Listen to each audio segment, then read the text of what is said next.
السلام علیکم ورحمۃ اللہ وبرکاتہ۔ معزز سامعین کرام، بچوں کی تربیت اسلام کی روشنی میں، اسی سلسلے میں یہ ہمارا دوسرا سبق ہے۔ تو آج انشاءاللہ عرض یہ کریں گے کہ جناب نبی کریم صلی اللہ تعالی علیہ وسلم نے فرمایا کہ جب آپ کے بچے 7 سال تک پہنچے تو ان کو نماز کا حکم کیا کرے۔ جب آپ خود نماز پڑھنا چاہے تو ان کو اپنے ساتھ کھڑا کیا کرے، یا ان کو نماز کی ابتدائی باتیں، الفاظ، طریقہ وہ سمجھا دے۔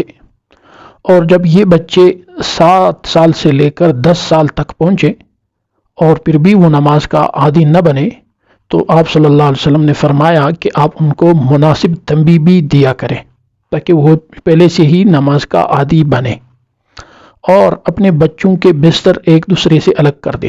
عموماً بعض علاقوں میں یوں ہے کہ بچے جو ہے وہ ایک ساتھ سوتے ہیں، لیکن آپ صلی اللہ علیہ وسلم نے فرمایا کہ جب وہ 10 سال کی عمر تک پہنچے تو ان کی بستروں کو الگ کر دے اور ایک کو الگ الگ سلا دے۔ اور ایک اور لازمی بات یہ کہ والدین بچوں کے سامنے اپنے کپڑے چینج نہ کریں۔ جب بچہ 2 سال کا ہو جائے تو پھر تو بالکل اس غلطی سے اپنے آپ کو بچا دے۔ اور اس کے ساتھ ساتھ لازمی اور خاص بات یہ کہ اپنے بچوں کو ٹائم دے دیں۔ ہم ان کے کمانے کے لیے، ان کی تربیت کرنے کے لیے اور تو بہت سے اسباب کے لیے کوشش کرتے ہیں، لیکن اپنے بچوں کو ٹائم ہم نہیں دیتے، بچوں کو سمجھنے کی کوشش نہیں کرتے، بچوں کی مزاج جاننے کی کوشش نہیں کرتے۔ اس دوران مسئلہ یہ بن جاتا ہے کہ پھر جب ہم بچوں کو ٹائم دینے کے لیے وقت نکال لیتے ہیں تو بچے کا مستقبل کا جنازہ نکل چکا ہوتا ہے۔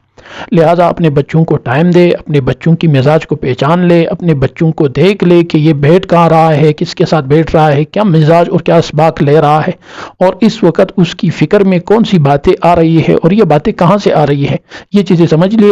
اور اگر وہ اچھی تربیت ہو تو اور بچوں کو اس پر آمادہ کرے کہ ماشاءاللہ آپ نے بہت اچھا پڑھا سیکھا ہے، اس کو جاری رکھے۔ اگر وہ نقصان دہ اور خراب ہے تو اس کے بارے میں آپ فکر کریں کہ اگر یہی تربیت اس بچے کو ملتا رہا تو کیا یہ میرا بچہ میرا رہے گا، یا جس تربیت ماحول سے وہ تربیت لے رہا ہے پھر کل یہ بچہ وہی زبان میرے سامنے بولے گا اور اسی تربیت میں یہ بڑا ہوگا، اور پھر میرے لیے اس کا تربیت کرنا کتنا مشکل رہے گا۔ لہٰذا اپنے بچوں کو کھلانے پلانے اور کپڑے وغیرہ دینے کے ساتھ ساتھ اپنے بچوں کو ٹائم دے دے، وقت دے دے، ان کو سمجھ لے، ان کو پہچان لے کہ وہ بیٹھ کہاں رہا ہے، کس کے ساتھ بیٹھ رہا ہے، اب اس کو کس چیز کی تربیت لازمی ہے۔ سب سے بڑی بات یہ ہے کہ بچے جو ہے وہ کانوں سے نہیں سنتے بلکہ آنکھوں سے سنتے ہیں، یعنی جو کچھ وہ دیکھتے ہیں بس سب کچھ وہی کرتے ہیں، چاہے وہ اچھا ہو یا برا ہو۔ بس اللہ تعالی ہمارے بچوں کی حفاظت فرمائے۔ انشاءاللہ یہ سلسلہ جاری رہے گا، بچوں کی تربیت اسلام کی روشنی میں۔